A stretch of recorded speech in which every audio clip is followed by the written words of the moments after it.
This week in Pure Reinvention. I would really recommend that they get involved. Don't sit in their office with their door closed, but open their door, open their phones, open their emails, get out, talk to people, embrace it, and enjoy it. Episode 56, Rod Crittenden, Executive Vice President of the Michigan Floral Association. Engage, disrupt, adapt, repeat. You're listening to Pure Reinvention, the podcast for curious people. Welcome to this edition of Pure Reinvention. This edition of Pure Reinvention is sponsored by Willpower Consulting. For all of your high-tech needs, contact Will Carlson at Willpower Consulting. But our mission is to create space for the unexpected by inspiring a reinvention lifestyle. I'm here with my awesome co-host, Misty Miller. Welcome to another episode of our favorite thing to do. And have we got a really cool interview this week? We have, because we have a lot to learn from Rod Crittenden. I think that the lessons learned about connecting and moving from the Michigan Floral Association under the able leadership of Rod Crittenden is something that we can all learn from, Misty. Well, yeah, before we started recording this podcast, it was interesting to hear you say he hit your radar because of his ability to create some diversified revenue streams. And that's something that some associations really struggle with. I think at some point we get all used to managing on the expense side and creating efficiencies that at some point will not make a difference. And Rod has created diversified revenue streams. He has become attractive to others, so they've been able to regionalize, they've been able to grow membership outside of the traditional boundaries of a state. And so when you have diversified revenues in terms of the way in which revenue comes in, as well as being open to how broad a net you can cast, I think in a lot of ways the Michigan Floral Association can teach a lot of businesses how to grow. And Rod has been around the industry for a long time, floral industry and association industry. So, he's had this position since the mid-'90s. So he's seen some turnover, and he's seen a couple, ebbs and flows of what's happened in the association world. You make a really good point, Misty, that I think a part of the attraction that has allowed the diversification to grow has been the executive. I think part has been the board of directors, which has allowed the executive to move in this direction and to capture this new market. And a part is the industry, which has been open to, in probably different ways, some associations who have needed to partner with somebody, as well as perhaps some forward-thinking ones.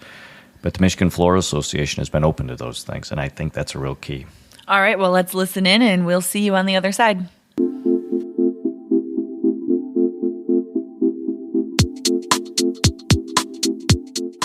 Welcome to this edition of Pure Reinvention. We're here with Rod Crittenden, Executive Vice President of the Michigan Floral Association. Welcome, Rod. Thank you. Rod, in 2016, we're going to start out asking each of our guests these three real important questions. The first one being, what is your superpower? What is my superpower? Well, I think my greatest superpower is I'm a good visualizer. I've always been able to, and my mother laughed at me when I was a child. I told her I could do the Shirley MacLaine thing and leave my body and float above the planet and look down. And she said, that's just because you're a good map reader. And I said, well, maybe that's it. But, I think really I always have had good ability to, look at the big picture. 30,000 foot view, which is different than X-ray vision, right? Yes. How about which step of the reinvention process do you relate to best? I think I really relate to the movement process or moving. From listening to your earlier podcast, I've always been in sales, and from what I understand, the movement process is the final version of the idea or the concept in the selling of the service or the material good. And I've been selling things my whole life. I really kind of connect to that. I like to sell. A lot of very successful people have sales and marketing as their background and recognize the importance of, without the completion of the sale, we have still just a lot of really good ideas. Sure. And then the final one, Rod, which is your biggest fear that you face in working with the Michigan Floral Association? That's a great question. I'm not a real fearful person. I've always been very outgoing, and I like to attack things and take things head on. Probably one of my biggest fears with our association and our industry is the lack of being able to get the youth involved, or the millennials, or the younger generation. Sure. I see a lot of very talented younger people, but it's very difficult for us to see them at events. I see them on social media and things of that nature, but to actually get the physical presence of them at a function is, it's a challenge. So that's kind of a fear I would have, Sure. I would say. You're no stranger, though, to disruption, Rod. Having had a chance to look at some of the activity that the Floral Association has gone through in the past 10 or 15 years, tell us about some of the disruptions that either have been created or you have created in the last 10 or 15 years. Well, our industry's seen a lot of disruption. I think it goes back to really the change in the way people buy things, the change in the retail culture. And it's not just retail floristry, it's retail in general. And that's our core membership is the traditional brick and mortar retail flower shop. And we've seen a drastic shift in the number of retail florists across the state of Michigan, really across the country in the last 10 years. So we started looking at different ways to keep our association alive and to keep our members active and involved with things that we do, and to be able to provide the services at the level that we were, used to being able to provide them at with fewer members. It's been a challenge. I'd say that's a challenge that a lot of associations have had to deal with. Yet, you have, in spite of those realities, you've gone on to initiate some very impressive things. One of the things I'd like for you to spend a few minutes and talk about is how you were able to initiate a very strong accreditation program to bring in additional revenue. Well, that was one program that we started back in, it's been around about 15, 16 years now, is the Certified Florist Program. It originally started as the Michigan Certified Florist Program, and we had a coalition of professionals within the industry meet quite often back in the beginning. It took about 2 years to actually develop and produce the manual for the program, or the text on what it would take to implement a certification program. And we had a lot of different folks, from educators, at the high school level and the college level, to professional floral designers involved, helping with the design aspect of it, to independent retail florists were involved. We had some mass market folks involved. And I was really impressed with how our industry pulled together to create this certification program to provide them with a tool to differentiate themselves within the retail community. We're really striving to, at that point in time, create something that would set them apart. There was a lot of competition evolving, and there still is today, but with flowers being sold everywhere. When I was a child, you went to the retail flower shop to buy flowers, and that was it. A few of the drugstores and supermarkets had flowers, but for the most part, folks went to the retail flower shop. And, in the late 80s, early 90s, things really started changing. The internet started evolving. There was more channels of distribution being presented every day.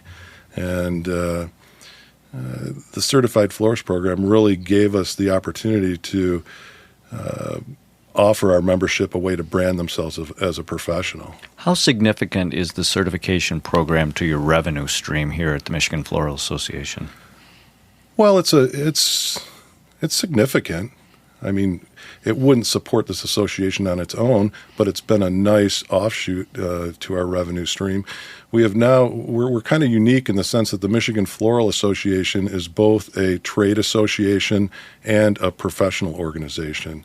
We represent both businesses and individuals. The businesses are represented with their active business membership in the Michigan Floral Association, and the individuals are represented as certified florists. We actually have the certified florist dues revenue stream coming in and the active membership revenue stream coming in now. So now I'm hearing you say you have multiple dues revenue streams coming into the business. Correct. You have an accreditation revenue stream coming into the association. Speak for a minute about how important it is for businesses today to have strong, diversified revenue streams? Well, it's very important. You can't, to use the old cliche, have all your eggs in one basket. We have a lot of different revenue streams here at the association, and we're fortunate to have those from some of our insurance programs, some of our different business services. We do a nice credit card processing business. We also have a good, strong revenue from our educational programming. We produce the Great Lakes Floral Expo annually, which continues to be a strong source of revenue for our group. And it's a really neat thing because not only do these different sources of revenue provide sustainability for the association, but they also really are geared directly towards the benefit of our membership. Our mission statement pretty much reads that we're here to provide education and professional partnerships, which will position our members at the forefront of the floral industry. So everything that we do to not only raise revenue for the association, but it also is geared towards meeting those two goals of the mission statement of providing education or a professional partnership. Now, when you talk about providing education, Rod, one of the things that I'm aware of is that you have moved from kind of a one-state provider of a conference or education to a more regional approach to your conference. That other people, other states have reached out to you asking to be a part of what you have created. Speak to how important it is that you be a leader in helping others who don't quite have the same vision that you have, and then secondly, allowing them to be a part of what you are creating. Well, it's very important. As our industry and the brick and mortar retail florist consolidate and disappear, go out of business, shrink. A lot of the other state organizations haven't had the strength of different revenue sources and are unable to sustain themselves as an independent state trade association. So we've been, reaching out to other retail florists in other states and inviting them to be a part of our organization. About 3 years ago, I did have the opportunity to work with the Wisconsin and Upper Michigan Florist Association, and I've been very, very happy and pleased with that operation. They have a very good group of volunteers over in Wisconsin. It's still run completely separate and independent of the Michigan Floral Association. They have their own board of directors, their own budget, their own bank account. I've just been fortunate enough to have the Michigan Floral Association board of directors allow me to spend some of my time directing that organization as well. It's worked out very, very well, but they were able to reach out to us before they got to the point of no return. Some of the other states I'm seeing around the country are falling into that situation where it's at the bottom of the barrel. And unfortunately, their associations have dissolved and they've left a big void. Yet I think the lesson here, Rod, that what you're teaching us is if we're willing to recognize when it's time to create a partnership rather than lose what we have, those partnership or relationship opportunities exist for businesses to work together, just like what you're describing. But you have to do it before it's too late. Absolutely. Now, you were able to somehow engage your board of directors in supporting this vision that you have that we need to be bigger than just one state, we need to be bigger than just one revenue stream. How were you able to cultivate that understanding with your board of directors? Great question. I think really I'm blessed with a great board that has vision, and they're very active across the country in national chapters.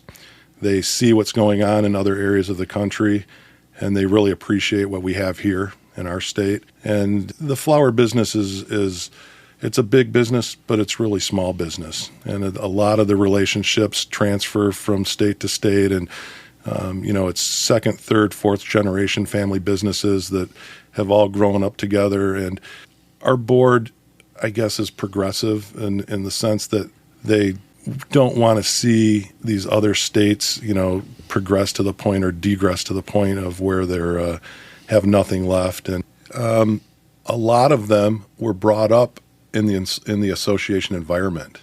They have learned and valued the association and the benefits of understanding about working together to create a greater whole really for most of their lives. And they're all volunteer. None of our board members are paid, which totally impresses me. I mean, I've worked with these folks for 20 plus years now, and they spend a lot of time and a lot of energy and a lot of their own resources to ensure that our industry is going to be better off when they leave. Last question, Rod. There will be many new association executives coming into new roles in the next 24 months.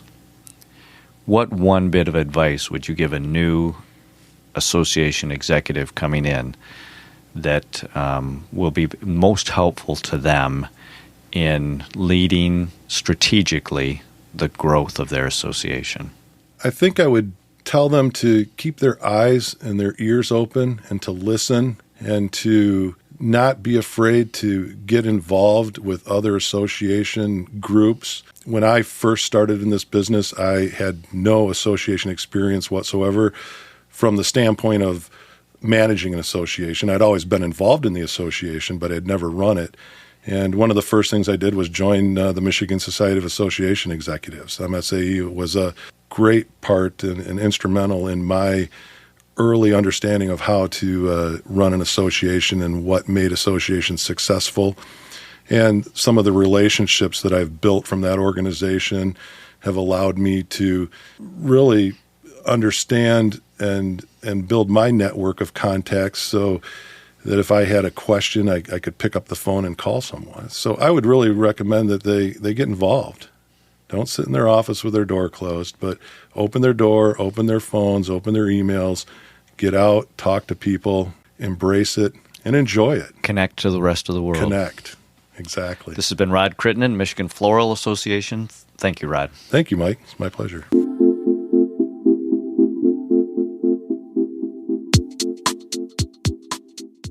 Rod had some really good advice for new execs. I like what he said about encouraging them to get out and be part of the community. Yeah, let's talk about that for a minute, Misty, because I think what Rod just did was give some really significant nuggets to new executives and perhaps people who are in a little bit of a lull in their career and ready to think about kind of how do I amp up to go to the next level.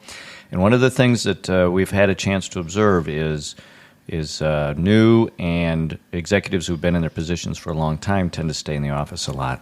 They tend to administer. They tend to open the mail, answer the phone. They tend to stay busy, but they tend to stay busy in their office. I think one of the most significant bits of advice that Rod gave, which I would absolutely and 100% agree with, is you have to get out. You have to go outbound. You have to connect to your marketplace because once you understand what your marketplace is doing, you can respond back with the things that your marketplace needs. Like what Rod did when he recognized that there was opportunities with diversification and regionalization. He recognized that his marketplace would respond to that. Misty, what do you think would happen if you started something and your marketplace didn't care?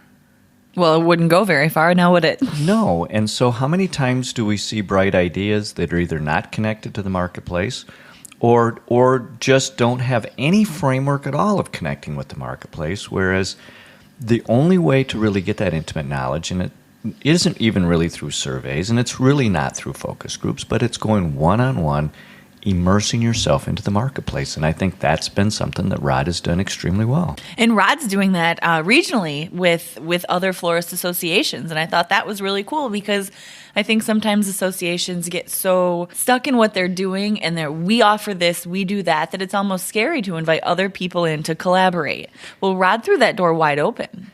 And I bet you that didn't happen by accident, Misty.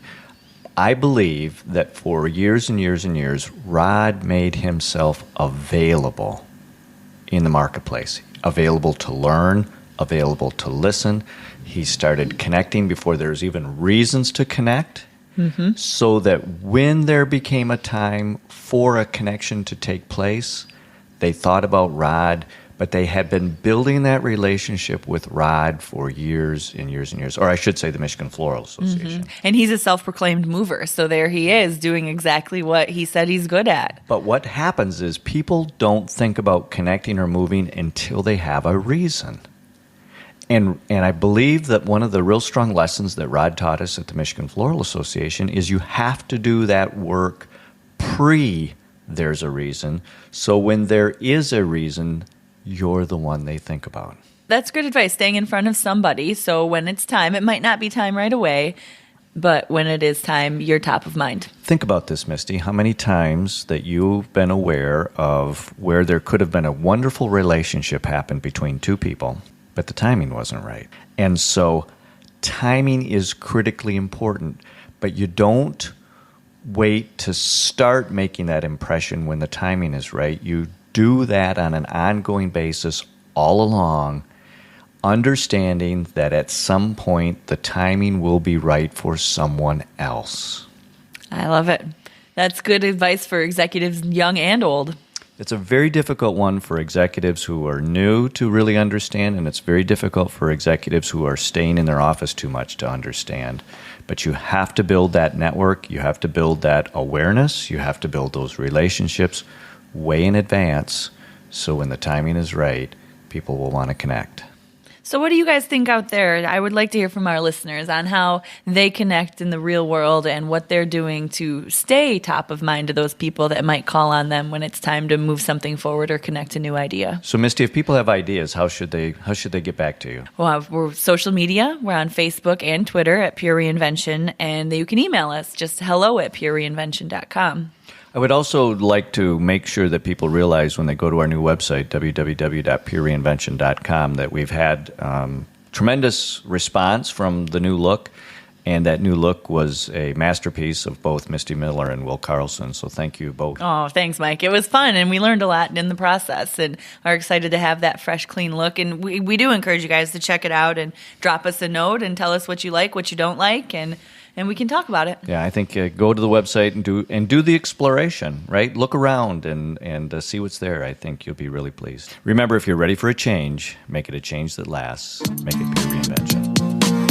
Thanks for listening to this episode of Pure Reinvention. Keep the conversation going and get alerts when new podcasts are up by following us on Twitter at Pure Reinvention or sign up for our mailing list at purereinvention.com.